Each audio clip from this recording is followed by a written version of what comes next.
So when you can take something like ketamine and you can get beyond the human filter, now you're able to, really connect to what I would call source, to connect to yourself. And the beautiful part is when you come out of it, you're resonating. It's almost like this ketamine is this incredible frequency that, Timothy Leary in his paper, The 8 Areas of the Brain, he said, the way you unlock the 8th area of your brain, the one that turns on your supercomputer, the expanded satellite that you can take all this information, is using ketamine.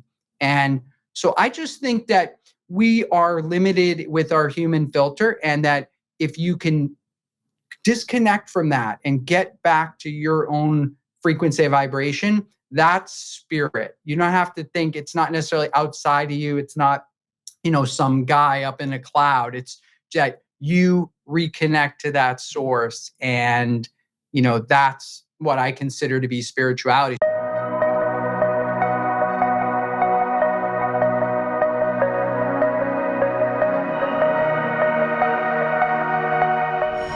Hello, everyone, and welcome to Field Tripping. I'm really excited about today's episode with a great guest who has an even better hairstyle, Mike Zapolin.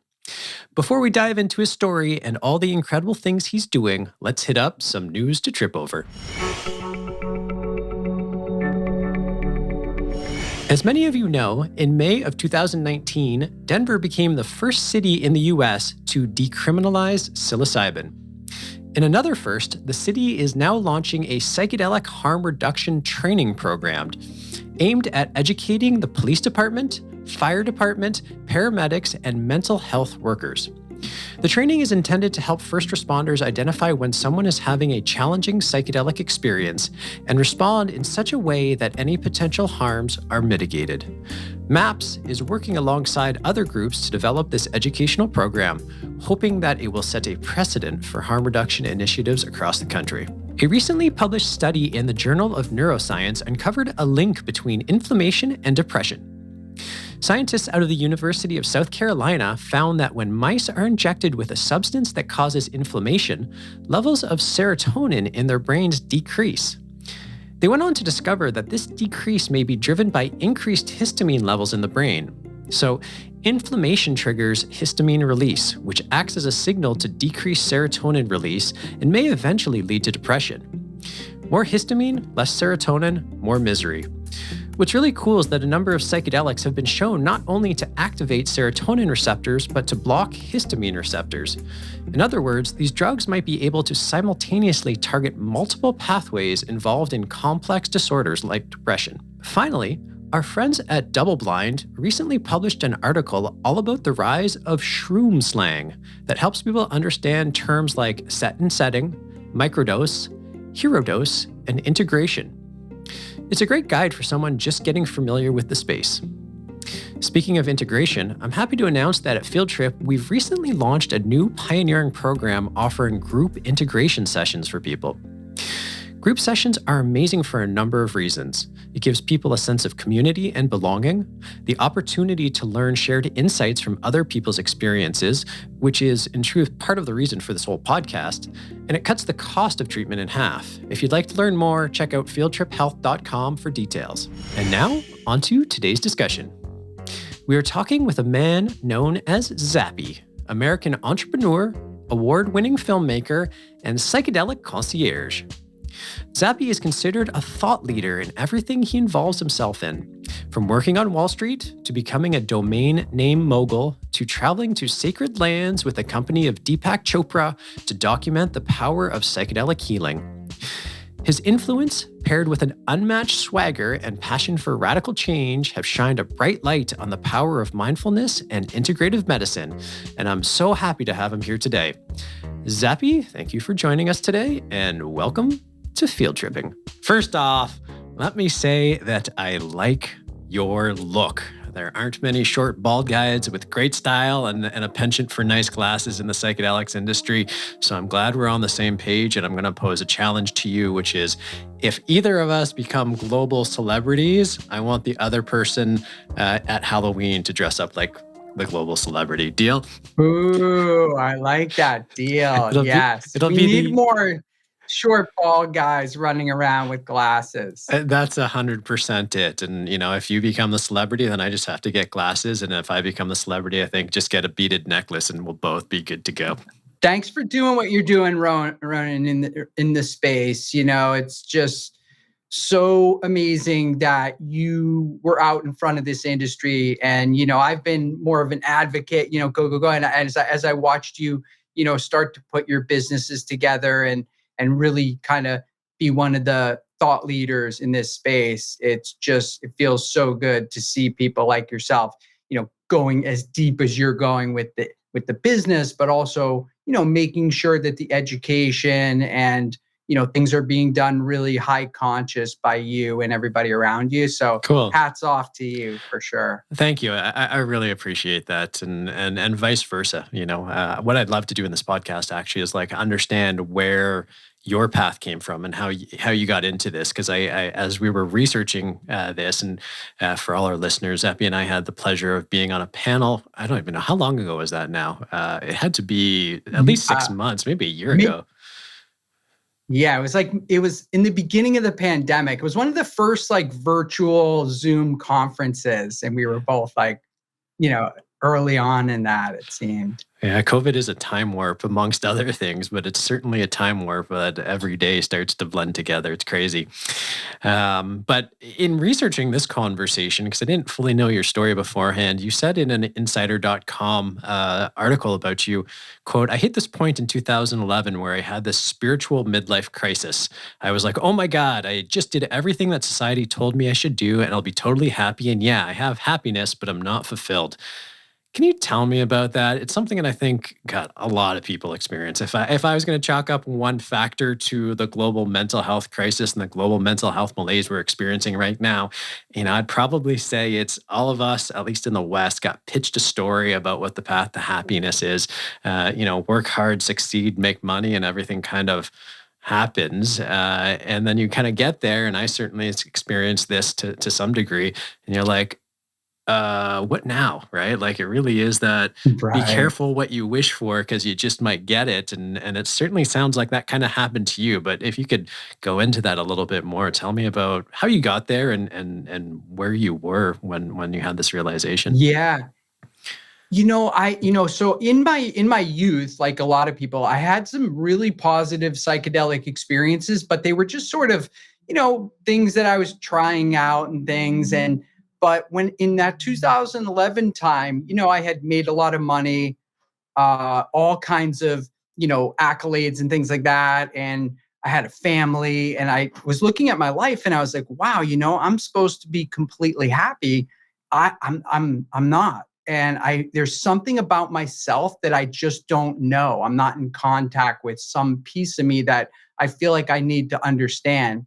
And thankfully, I had heard about ayahuasca at the time, and I started thinking about that. And I said, I've had these great psychedelic experiences before without really putting any intent on it. And now I'm if I go into this with some intent to try to find some answers, maybe this could be something really significant for me. And that was my premise. And as I thought about it, I said, well, I've done everything else. I'm not, going to kill myself. I'm not going to go on antidepressants right now, but like I need something right in this moment to break me through. And I wound up getting the opportunity to go down to Peru and do ayahuasca. And as that, came together, I was able to wrangle actress Michelle Rodriguez from Fast and Furious to come with me and do it. Some friends of ours.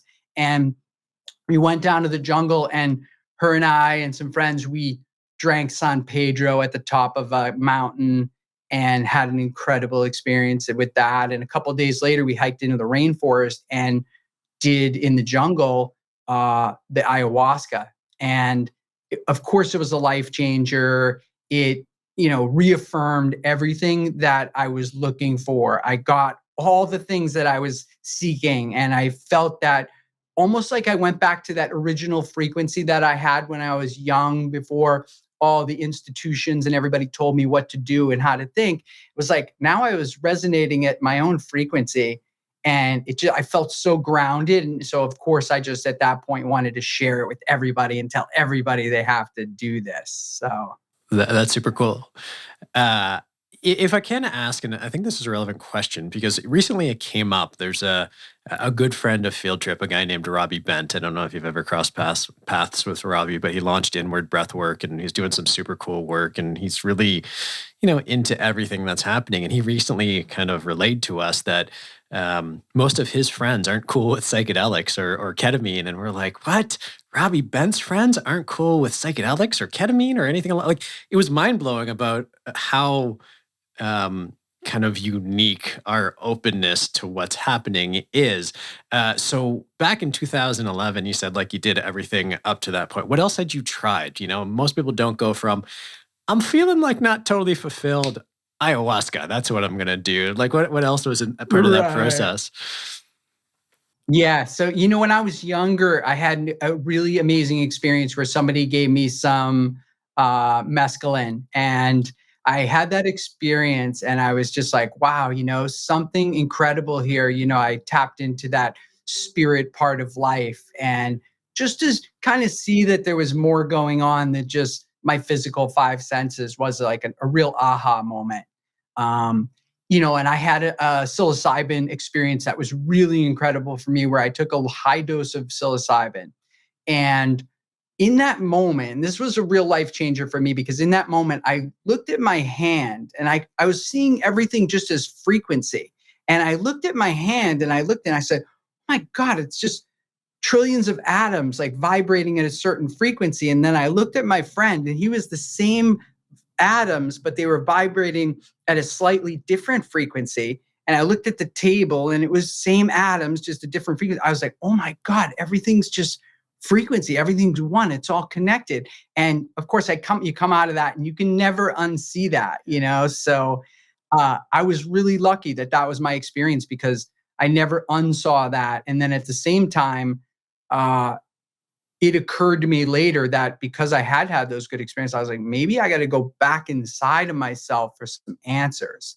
And that's, my my mantra is right. Whoever you are, take the time right now to go inside of yourself. And that could be through meditation or breathing or whatever. But if it's psychedelics, it's like trust nature and don't take anything too seriously. And you are going to have probably the experience that you're looking for. Cool. Okay. So you kind of you were kind of predisposed to being like, okay, ayahuasca, like I'm kind of feeling languishing. So what am I going to do? Oh yeah, this is a good idea. You didn't have a big arc to get back to psychedelics as being an appropriate choice for you in terms of going inward.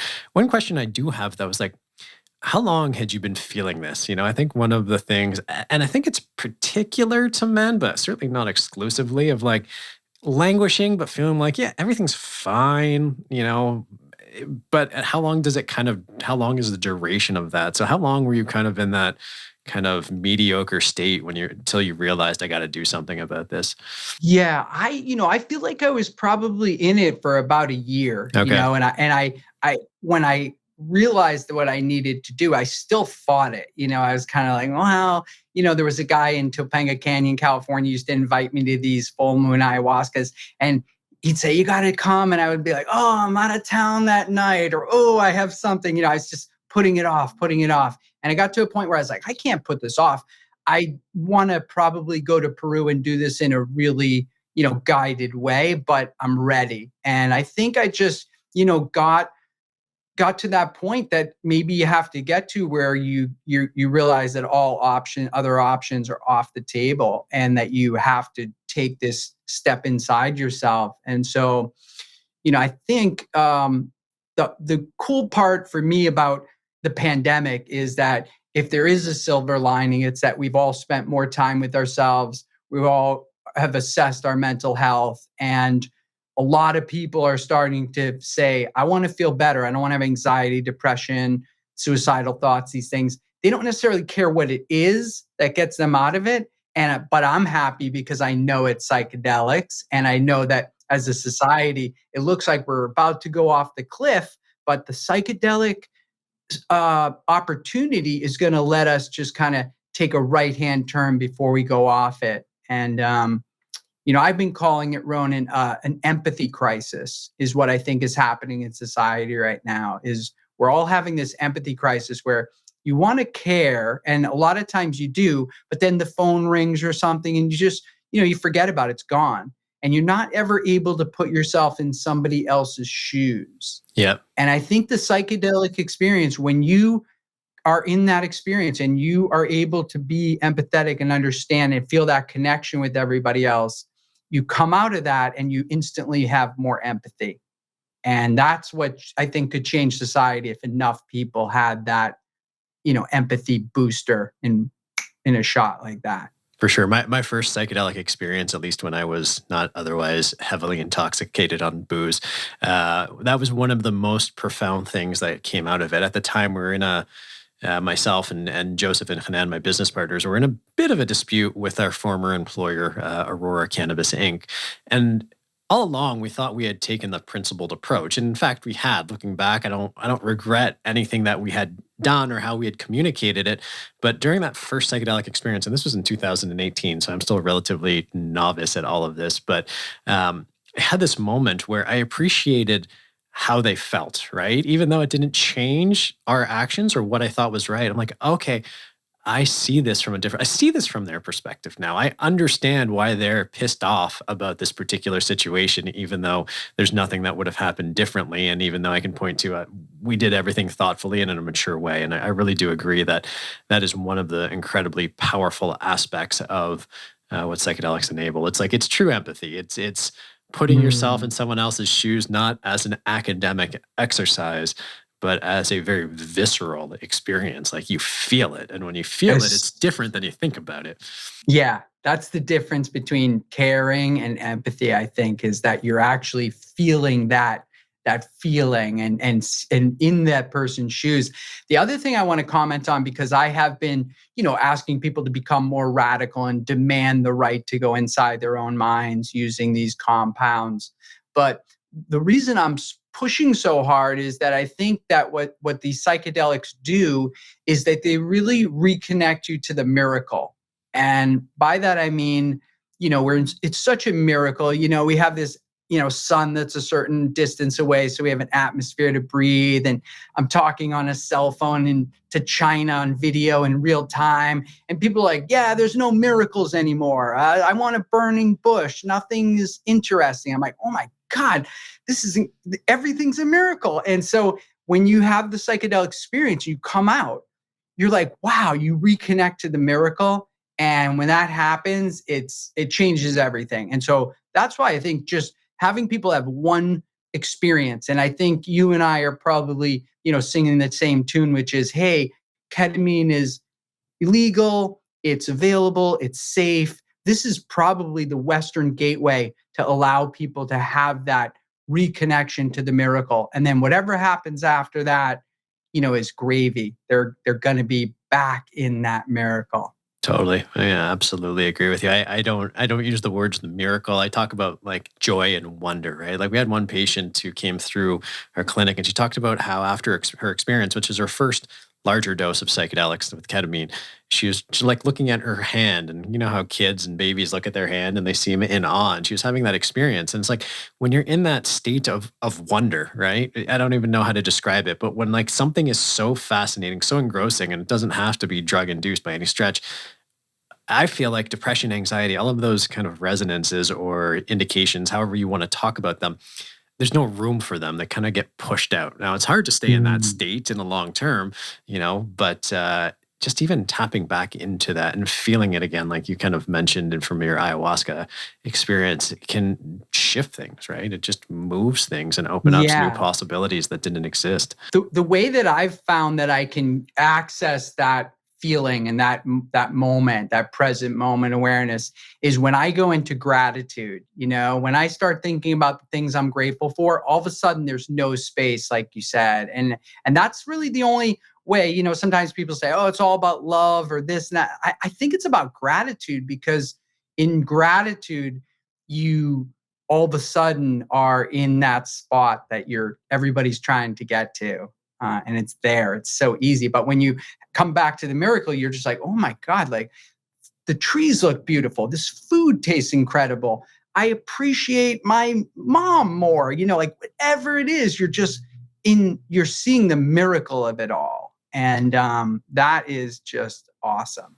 Totally. Can I ask about your ayahuasca experience? Because one of the things that I've always found helpful, at least in like my meditation practice and the work I've done with metaphysics, is at least initially I found it super annoying listening to other people talk about their meditation experiences and what came out of it. But over time, as I kind of let go of my resistance and my ego, I realized that a lot of the insights and awareness that people got out of their meditation experiences were actually relevant to me and would help inform or give color to my personal experience. And so one of the things I like to do on this podcast is invite people to share in more detail and in more color as much as you're comfortable.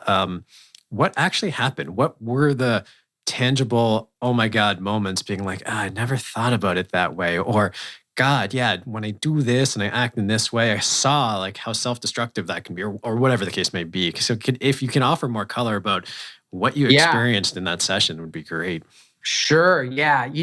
So me, Michelle Rodriguez, and one other person, we were 100% committed to doing the ayahuasca. The other people that wound up doing it, they were kind of on the fence. But we said, hey, we came all the way down here to Peru. We're filming this. Like, you got to give us the hero dose. Like, we're going for it. And so I had an incredible experience. And some of this I detail in the Reality of Truth, but some I want to share with you that isn't in there. But I think almost universally, I had this feeling that everybody has, which is that there was this feminine spirit energy that was with me, that was guiding me, and that was protecting me during this process. Because at some points it was pretty intense, but I always felt like this feminine spirit of Mother Nature, Pachamama, and I felt that along the way. And I think that's encouraging to anybody that, to do ayahuasca. It's like you're going to have your grandmother there hugging you the whole time. Just, surrender to it.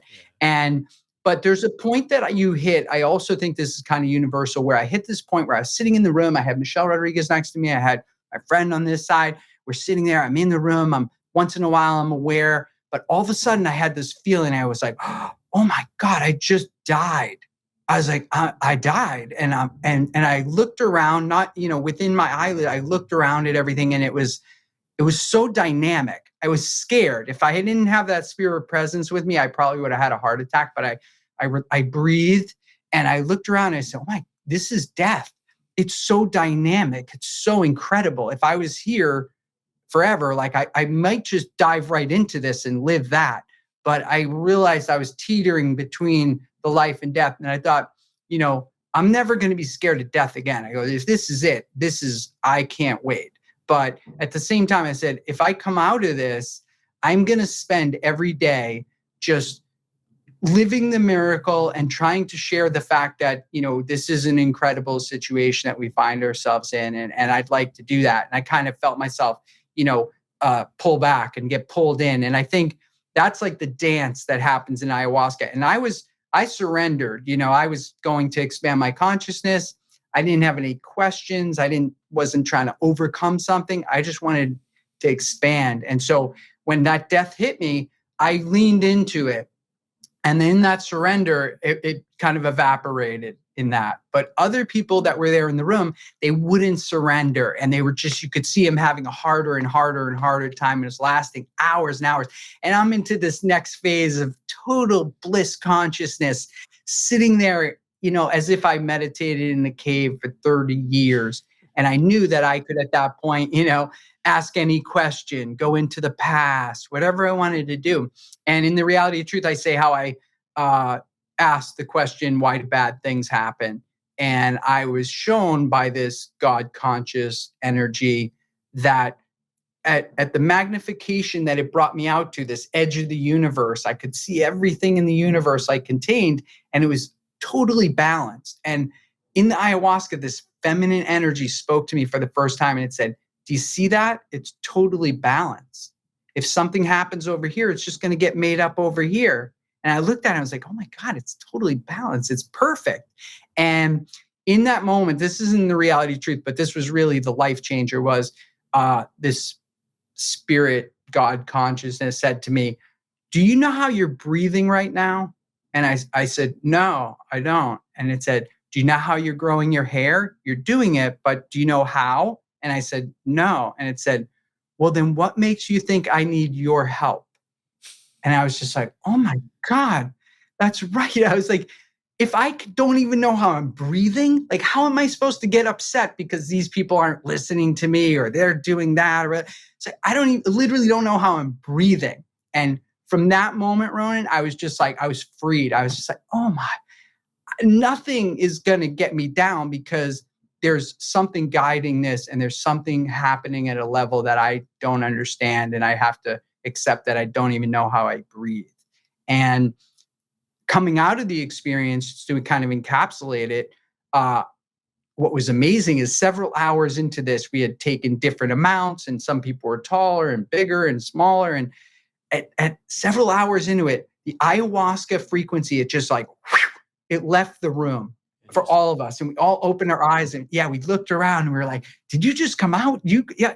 And we were stunned, and it was so powerful. And then as I came out, I started laughing and I was like, oh my God, I just got the whole cosmic joke of the whole universe, which is that we have God with the beard and Buddha, Muhammad, Jesus, and I was with God and it was a woman.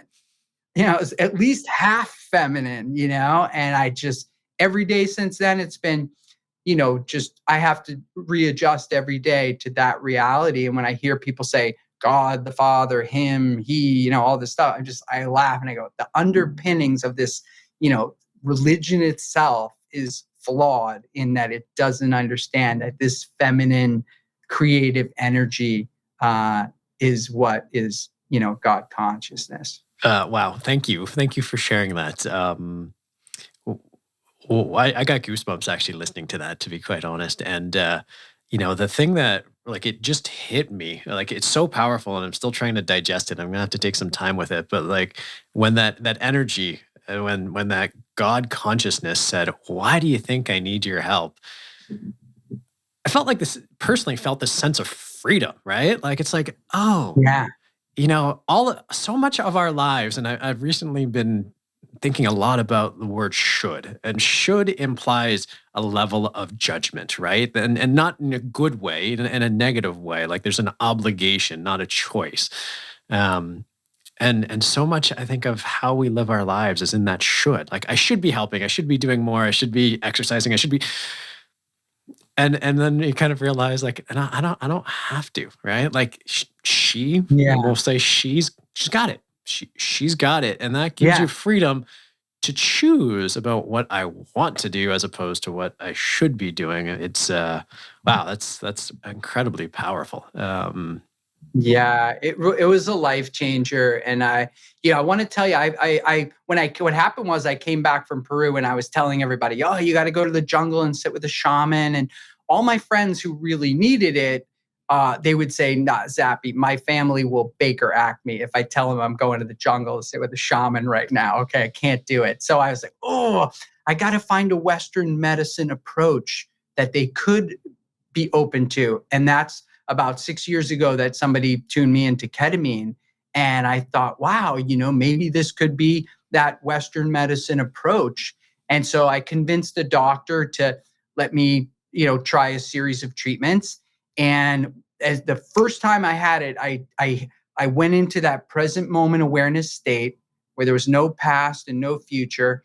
And I was, oh wow, I'm back here in present moment awareness. But what's different was there wasn't this feminine energy spirit. It was like I was there by myself, and I was very happy and very, in bliss to just be in this space where I wasn't afraid. I wasn't having these crazy, experiences, but I was in present moment awareness. And I think in society today, people, it's hard for them to even like go, and take one good breath. And when you get in that ketamine experience, it's like all of a sudden you're like, and you take a breath. And I want that for everybody. And that's why I'm like, I praise you and your organization and anybody else that is working in the ketamine space, because it's the bridge that it's going to allow Western society people to have these types of experiences without being scared, intimidated, or doing something that, seems maybe, not not the right thing to do. For sure. Do you have an ongoing practice with ketamine or other psychedelics? I was speaking with Dr. Andrew Weil a couple of weeks ago, and he's one of the godfathers, so to speak, of the modern Western experience with this.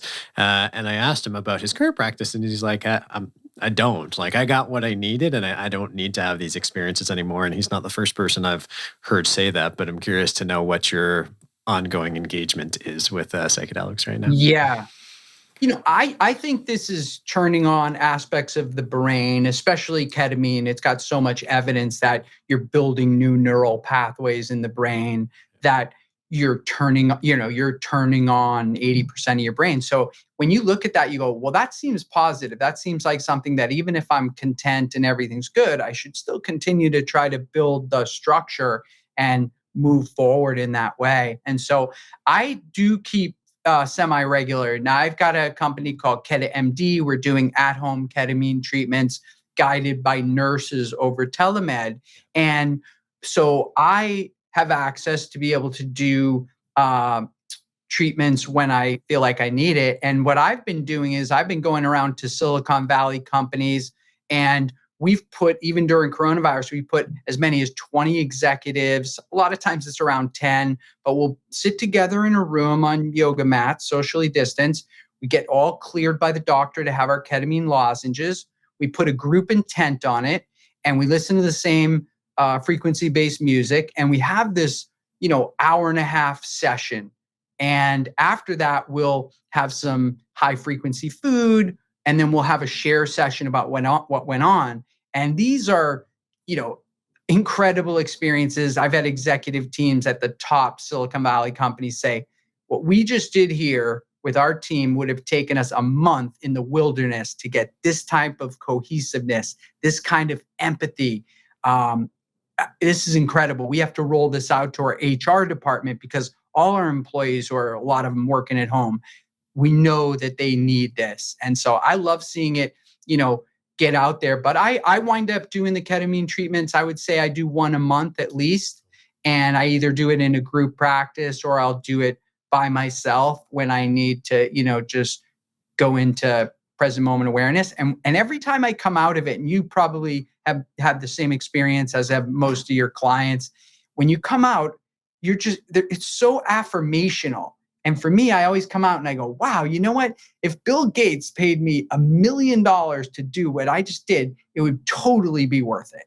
And I think, wow, the fact that Western people can now access this, and companies like Field Trip or KetaMD are making this available so that somebody can, have a transformational session, number one. But number two, I think most of us we're a little stuck in the illusion, and we have to be popped through back into the miracle. And I come out of the ketamine every time, and I'm just like, wow, look at this miracle I'm in. And for days and weeks, I'm feeling that connection to source and to, just everything around me being incredible. That's amazing, because one of the things, and I appreciate you touching on that, is that I'm focused on personally is trying to sort of reconcile science with spirituality. Spirituality for a lot of people is a dirty word, and putting spirituality into conversations about the spiritual and putting it in context that makes it approachable, because there's a lot of hyper rationalists out there, right? Like over the last 100 years, we have emphasized, and certainly over the last probably 20 years, we have emphasized, I think it's the left part of the brain that's hyper rational, focused on science, facts, data, right? Like straight line, linear logic, and all that kind of stuff. And I think a lot of what psychedelics enables is getting in touch with the spirit, right? However you wanted to describe it. I'm curious to know, like, I try to live, and I believe, I put that in quotes, in reality creation, which is we are literally making this all up, right? Our whole experience is a function of our minds. And in some scientific ways, it makes sense, right? Like if you think about what light experiencing sight is, it's not like, if you cut into an optic nerve and looked into a person's optic nerve, you would see what that person is experiencing. So your brain is literally translating these signals that we receive into our experience. But what I really like about reality creation is that it makes nobody a victim, right? If you are the author of everything that happens to you, whether you like it or not, then you can always choose to take something from it as opposed to be a victim of circumstance. I say I believe that because I like to believe it, and it's a great lens through which to experience the world. But if I had to die on a cross as to whether I need to recant my belief in reality creation as opposed to hold on to my beliefs, I would probably recant it because it's not so firmly held as a conviction of this is what's actually happening. Um, but I think opening up these conversations and letting people have more honest conversations about the spirit and God, goddess, all that is, the source, the miracle, and all that kind of stuff is really important because I think it opens up a part of life, part of experience, part of our brain that's just been shut off.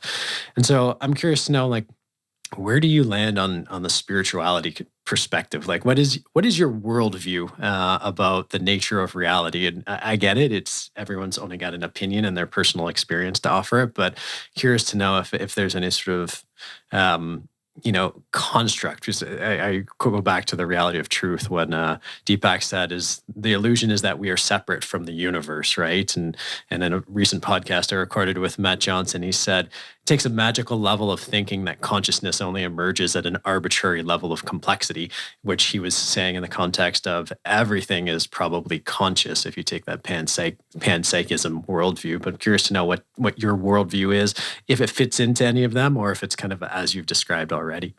Yeah, I mean, I think like when I think about science, I think about me as a why. First of all, why did I manifest myself into this physical reality to be here?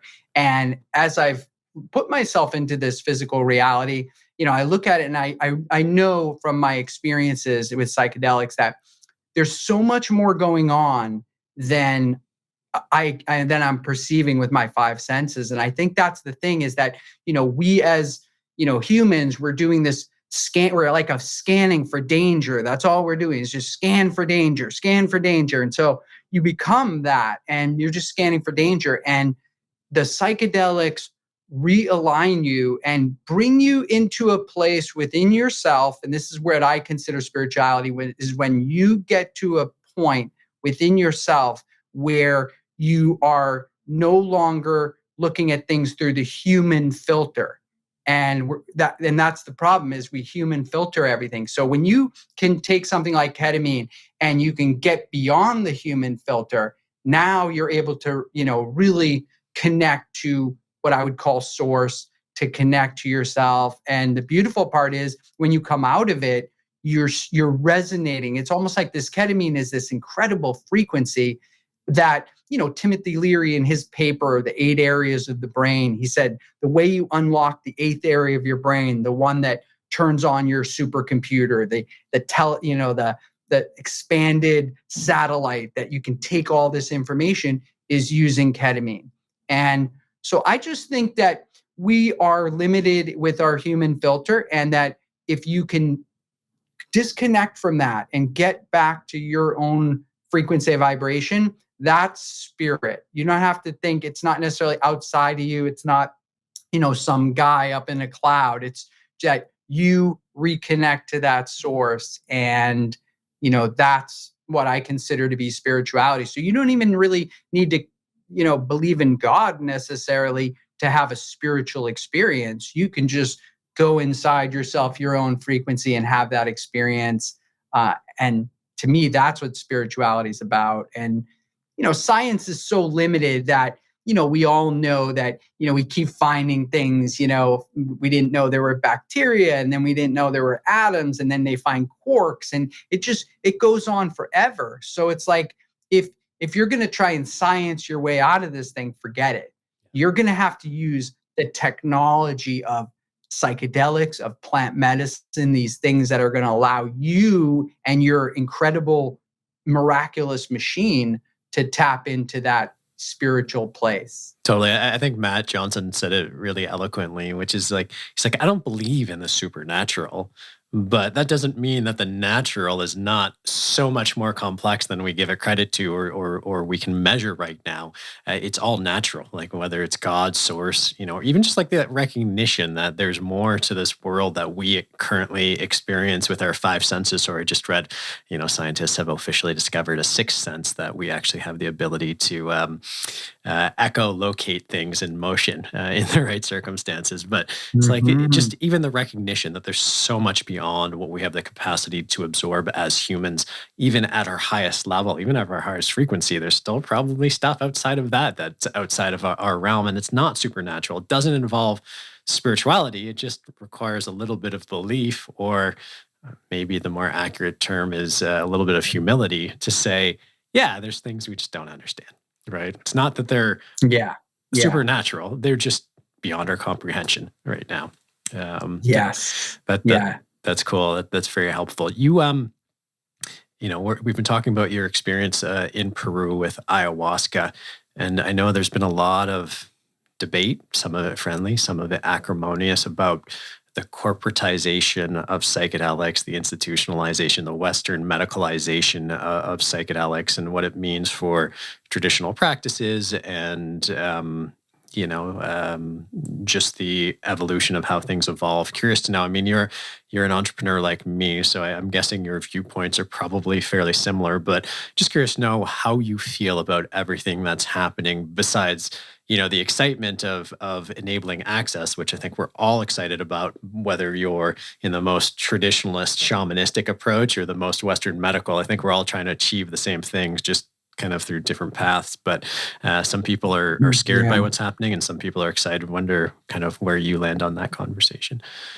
Yeah, I'm treating this is a really important technology that we need to get out. We need access, we need education, and we need to convince the public that these things are safe. And I think that there's been so much propaganda since 1971,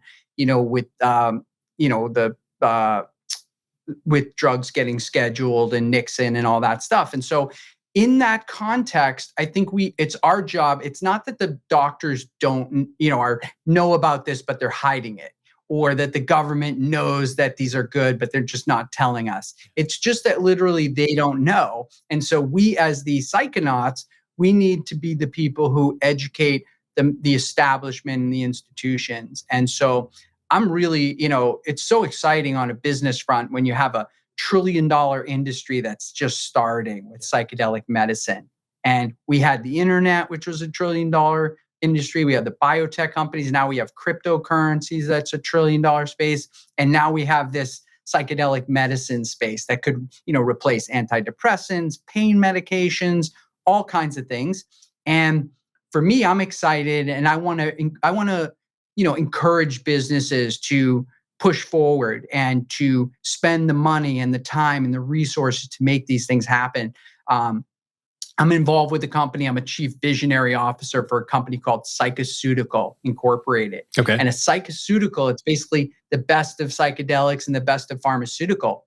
And what we have is we've got a couple of patented delivery systems that allow us to deliver psychedelic compounds together in time release. We can deliver them and pass the digestive system, where there's a lot of degradation and toxicity that it can occur. And so this is so exciting to me. When I saw this, I was like, I have to get involved, because this is just going to make taking the psychedelic, you're going to get more, take less medicine, get more bioavailability. Right. This is the holy grail. This is what the medical establishment needs to say, here is your psychoceutical. Now, we know that it's in 5 minutes, this is going to happen. You're going to have this much bioavailability and all these measurements. That's what they want. Because when they see a mushroom or hear about a brewed tea, they go, oh man, I want to recommend it, but I can't.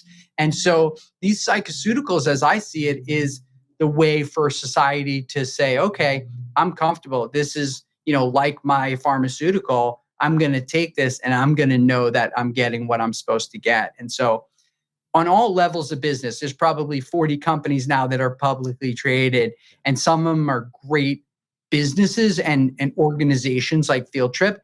and some are probably just chasing the next thing, like they chase cannabis or crypto, whatever they were chasing. But I think the companies that create an environment for people to, have better access and a better experience, those companies, these are going to be the next biotech companies. And you can own these companies like Field Trip and others. And you're literally, this is like owning the pharmaceutical companies in the 1920s or the biotech companies in the 1990s. It's like all you got to do is just lay your bet down and just wait for all the drugs to get rescheduled, all the scientific data to be in, and you're probably sitting on the next Pfizer, Amgen, huge companies. So I'm really excited. I want to encourage everybody to just, this is the entrepreneur's dream right now. 100%. And you heard especially it here. Because, especially because you're helping people. I mean, if we were talking right now about, some calendar system or some battery that saves energy, it's like, yeah, that's cool. But like, we're talking about changing somebody's life in a single session. I mean, that's a miracle. And that is, what's really happening on the ground. Totally. Are there any companies in particular that you like are doing things besides, KetMD and Psychoceutical? What other companies are you excited by, if any? Yeah, I mean, I'm excited by the companies that are doing the IP work, because I think, and good IP, because I see some people and they're like, oh, we're going to patent, what color eye shades you wear during a psychedelic experience, or we're going to, we're psilocybin for weight loss. And you're like, well, yeah, but like, that's like years down the line. You got to do all this work. Like, what can you do for me today? So I'm encouraged by, I like the ketamine companies, and I like, companies like Psychoceutical, where they have intellectual property that works in the traditional medicine that's being brought over to psychedelics. Those are the companies that I say, oh, these are the Amgens, or these are the the winners. And I look at companies, even like Field Trip, and this data that we're collecting is so powerful that I think, whoever, the Googles and the Facebooks and the United Healthcare and all these people, they want access to this information. If we as companies can be generating, quality data, not only is that going to be lucrative, but it's really going to help society in a super big way. 100%. One last question I have for you. I think you introduced Lamar Odom to the conversation around ketamine. I don't know if it was you but you certainly facilitated it.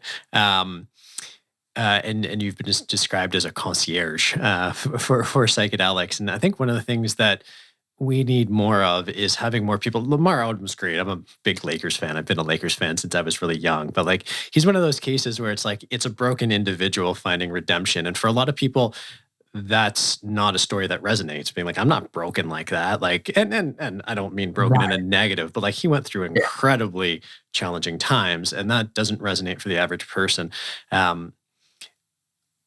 Are there other celebrities? And I'm sure there are, but how do we get more celebrities to come out? We've seen like Megan Fox talk about it recently. We saw Casey Musgraves just come out, and I'm guessing you're probably seeing and maybe even facilitating a lot of these experiences. But what do we do to help have this conversation continue to be mainstream? Because after a while, it's like, you see my head, my bald head, your bald head after a while, and it's the same people having the same stories. Been like, yeah, I've heard that Zappy guy before. Yeah, I've heard that Ronan guy before. They're saying the same shit over and over. What do we do? What does it take to get get to the next level in this conversation? Yeah, that's a great question. I think it's just, we got to keep educating people, because while Lamar might resonate with certain people, it's like Megan Fox might resonate. And, I am working with some celebrities that, if I said their name, you'd be like, no way. Well, why do they have a problem or something like that? And I think it's going to take, I want to, have the relationship where, a Prince Harry or a Barack Obama, or these people have these experiences with people like us that you can trust to have these companies. And those people can come out and be, representative to another group.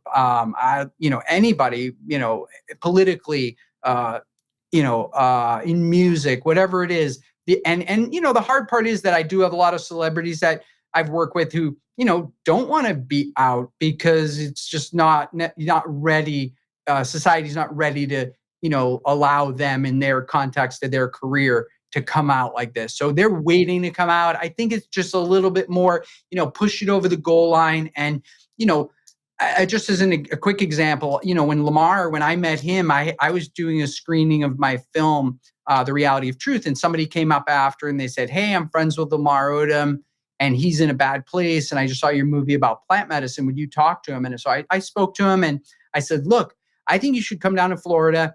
And with my partner, Warren Gumpel, and I, and KetaMD, you should do a couple of these ketamine treatments and go inside of yourself because you've never done that. And, we have to make this right between ourselves and the community, because Lamar had always been told, these are white people drugs. You can't do this. If something goes bad, you could be shot by the police. You could be put in a mental institution. And I think as the psychedelic community, we have to level the playing field so that everybody can have a non-judgmental experience that's going to be right for them. But Lamar went inside. He had an incredible experience. And then I brought him down to Mexico. I said, now that you trust me, you have an addiction profile. You're an African-American guy. There's this African root. Maybe you're supposed to be taking it, but culturally you've been cut off. So take it and see if this can break your addiction pattern. And he took it and he came out. And like a lot of people, I've done ibogaine myself. You come out and you just feel so good. And every day you're feeling better and better and better. And you're just like, oh my God, like I feel like I'm 18 and you're super clear and you have no cravings because it wiped your prefrontal cortex. So Lamar, he said to me 48 hours after he did the ibogaine, he said, I feel so good mentally and physically. He said, I think I can make a comeback in professional basketball. And this was a guy who had 12 strokes and 6 heart attacks, wasn't even supposed to walk. And he comes out of that and he's like, I think I can play again. And boom, 6 months later, he trains and he goes down to Dubai and he plays in a professional tournament there. And I was like, wow, this is like it's in the film, but it's like his personal Rocky moment. And I'm like, there's nothing else in the world that could have kept this guy, clean and living a healthy lifestyle and waking up every day and not having the kind of anxiety that he had, other than psychedelic medicine. And I think if, the tipping point maybe for somebody else might be the Prince Harry or so on and so on. But I think if we just keep pushing these people to say, hey, you know what? It's normalized. It's safe to talk about. You could inspire a lot of people. Please lend your voice here. Yeah, absolutely. I just wanted to say, I think, what I love about Michelle Rodriguez and Lamar Odom is they beat to their own drum. And a lot of, times, celebrities, they've got a lot of wranglers that are telling them not to do things and for all kinds of other reasons. But those people, they think for themselves. And at some point, both of them were just like, you know what? I know I need this, so let's do it. And I remember, Michelle, her lawyers or agent saying, don't sign the paperwork. Don't let him shoot you. She's like, already shot some stuff. Like, it is what it is. And yeah, so, I think they could be inspirational to the, Oprah, Michelle Obama, Prince Harry, to say, you know what?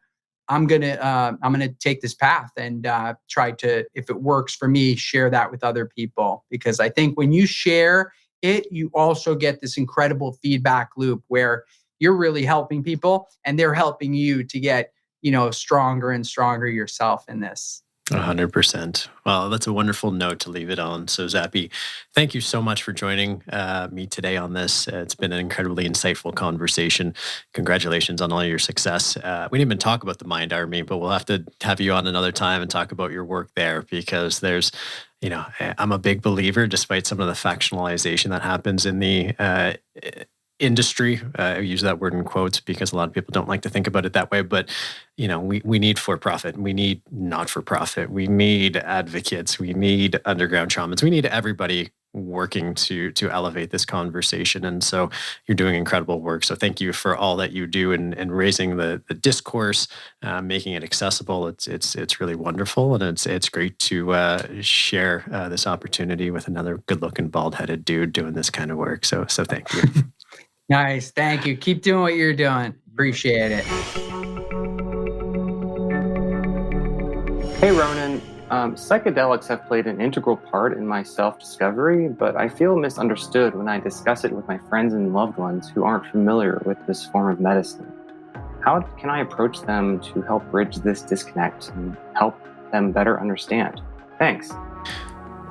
Thanks for that question. It's not an easy question to answer. We're finally in a place where I think psychedelics are being seen once again as medicines instead of highly dangerous drugs. And the evidence is really starting to speak for itself. But we do have to keep in mind that for our parents' generation, our grandparents' generation, they were taught, and frankly, we were taught that these drugs are highly, highly dangerous.